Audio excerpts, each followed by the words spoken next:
বাবা মা মারা গেলে দুনিয়াতে ভুলেও করবেন না এই তিনটি কাজ। যদি এই তিনটি কাজ করেন তার জন্য আপনার মা বাবাকে আল্লাহর কাছে জবাবদিহি করতে হবে। রাসূলুল্লাহ সাল্লাল্লাহু আলাইহি ওয়াসাল্লাম বারবার নিষেধ করে গেছেন, যাদের বাবা মা দুনিয়াতে নেই তাদের জন্য ভিডিওটি দেখা অত্যন্ত জরুরি, কারণ আপনার কোনো কাজের ফল যেন তাদের ভোগ করতে না হয় অবশ্যই খেয়াল রাখতে হবে। এবং আল্লাহর রহমতে যাদের বাবা মা বেঁচে আছে তাদের ভিডিওটি সম্পূর্ণ দেখা উচিত, যেন এই ভুলগুলো কখনো না হয়। প্রিয় দর্শক, আপনি যদি মুসলিম হয়ে নিজেকে ধন্য মনে করেন অবশ্যই আলহামদুলিল্লাহ কমেন্ট করবেন এবং ভিডিওটি শেয়ার করে সকল মানুষকে দেখার সুযোগ করে দিবেন। তো চলুন বেশি কথা না বলে জানিয়ে দেই মা বাবা বেঁচে না থাকলে বা মারা গেলে কোন তিনটি কাজ করা যাবে না। 1 নম্বরে বাবা মায়ের ঋণ শোধ না করা। মৃত মা বাবার ঋণ শোধ করতে হবে। তারা যদি ঋণগ্রস্ত থাকে যত দ্রুত সম্ভব তাদের ঋণ শোধ করতে হবে। আল্লাহ তাআলা সবগুলো মাফ করলেও ঋণের গুনাহ আল্লাহ তাআলা ক্ষমা করবে না। ওই ব্যক্তি উত্তম মুসলিম যার হাত ও জবান থেকে মানুষ নিরাপদ থাকে। অবশ্যই বাবা মায়ের ঋণ যত দ্রুত সম্ভব শোধ করার চেষ্টা করবেন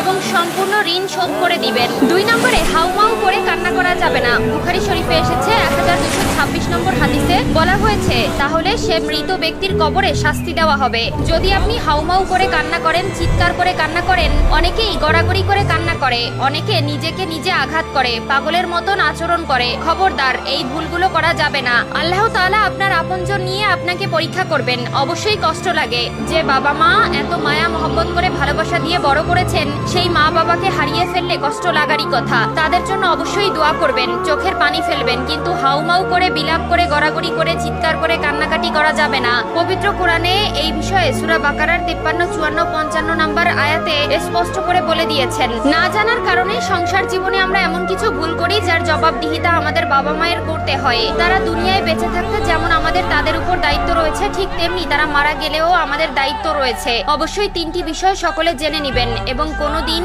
এই 3টি ভুল করবেন না। 3 নম্বরে যে কাজটি করা যাবে না সেটি হলো জানাজার জন্য দেরি করা যাবে না।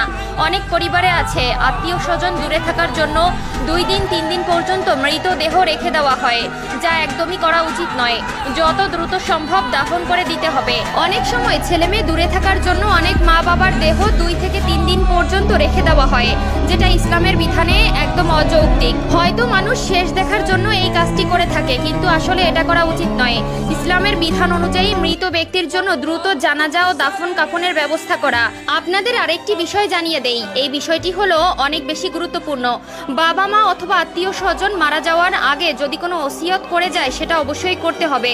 যদি কেউ নেক কোনো ওসিয়ত করে যায় সেটা অপূর্ণ রাখা যাবে না। অনেকেই ওসিয়ত করে যায়, আমি মারা যাওয়ার পরে আমার অমুক সম্পত্তি মাদ্রাসায় মসজিদে দান করে দিবে, বা এমন কোনো জায়গায় দান করতে হবে বা অন্যকে দিতে হবে। এই ধরনের ওসিয়ত করলে সেটি গুরুত্বপূর্ণ সহকারে অবশ্যই পূর্ণ করতে হবে। মৃত ব্যক্তির করে যাওয়া ওসিয়ত অপূর্ণ রাখা যাবে না।